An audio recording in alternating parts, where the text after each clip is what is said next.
I square? You're square. Square? Okay. L7? Oh, Jesus. Okay, square.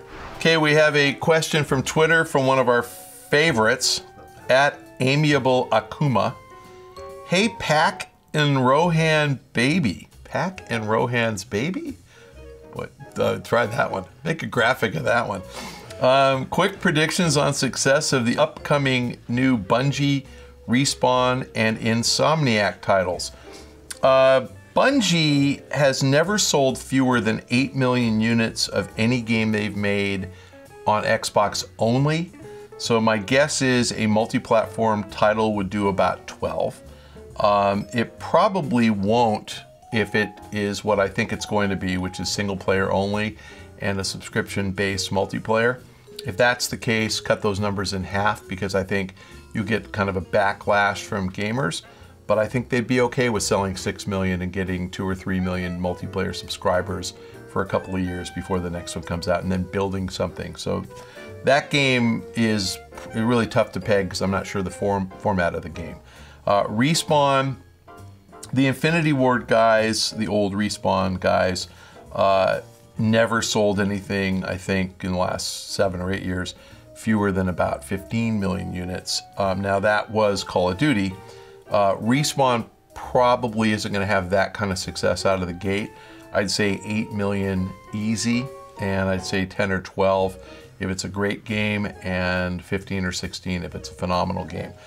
They've gotten pretty solid response from the game critics.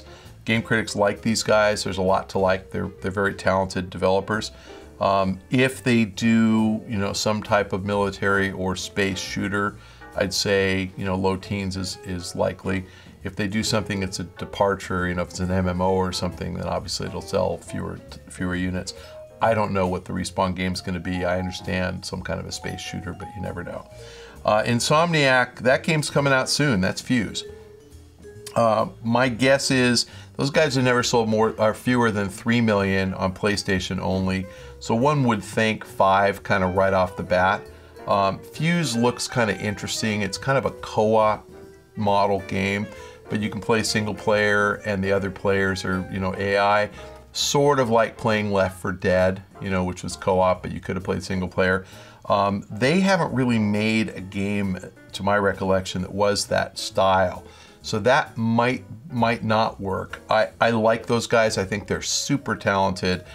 Their games are usually funny. I mean, obviously Resistance was not, but it looks like this game's gonna have a sense of humor. So my bias is more like 5, and if it's phenomenal, higher.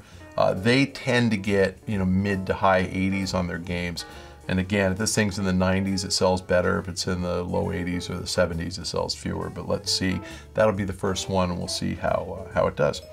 So that was a great question, and that's my answer. I'm sticking to it. This must be another alias for Marcus. It's from @CrustySeaDog. And that name just is appropriate in so many ways. I don't even know how to tell you. Will we ever see a video game theme park? Or will the numerous licensed IPs make it cost prohibitive? I'd say probably not. I mean, ever's an awful long time. There really aren't that many theme parks in the world. So, you're talking about generic theme parks, the Six Flags type of theme park. And then you've got Disney, which essentially Disney takes Disney brands and turns them into rides within its own theme park. But it isn't like we have a Mickey Mouse Land. I mean, it's Disneyland, and then you might have a Mickey Adventure or a Dumbo Adventure, or now you're getting Buzz Lightyear kind of Pixar adventures. You'll probably get Marvel adventures there. And then the only other one I can really think of that's got dedicated theme parks is Lego. So I doubt that there's any video game concept that is really appropriate. Possibly if Skylanders continues to get as popular and big as it is now, you could see something. But I think before you get that, you probably get a TV show. So let's take these one step at a time. It's very expensive to buy and develop real estate and then market theme parks as a destination. So I don't see anybody doing it unless they get a brand that is so iconic. And the one that I think probably is iconic enough now to pull it off is Mario. and I don't see Nintendo doing anything to exploit the brand beyond games. My understanding is that when you buy a Mario Halloween costume, that isn't official. That's a rip-off license, and Nintendo's not even getting paid on that. So I think that the company is pretty protective of its brands. I don't think it does very much to exploit those brands in other forms. So I doubt that they're gonna open a theme park anytime soon. But I think their IP is actually the one out there that's big enough to pull it off. And again, I don't think they're gonna do it. So probably not. All right, fellow babies, thanks for joining us again on this week's Pach-Attack. If you have a question, submit it at the link below, or you can submit it to me on Twitter at Michael Pachter.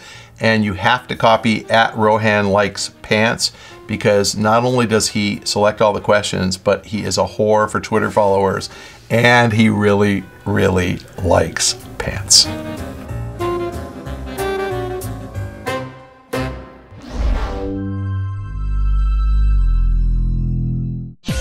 See this and other GT shows and game reviews on the GT Originals iOS app, available now on the App Store. Just fix it with a graphic. Just have a duck floating by going as it goes. That would be funny. And people can click those videos and it'll launch them back to the site. God, that's awesome. All right, fellow babies, thanks for joining us. You can check out more episodes on GameTrailers.com, or you can check out the videos on the right. That's my left, I know, but if you're looking at me, that's the right side of the screen. Click on those videos. You can check out some other Game Trailer shows. Thanks for joining us.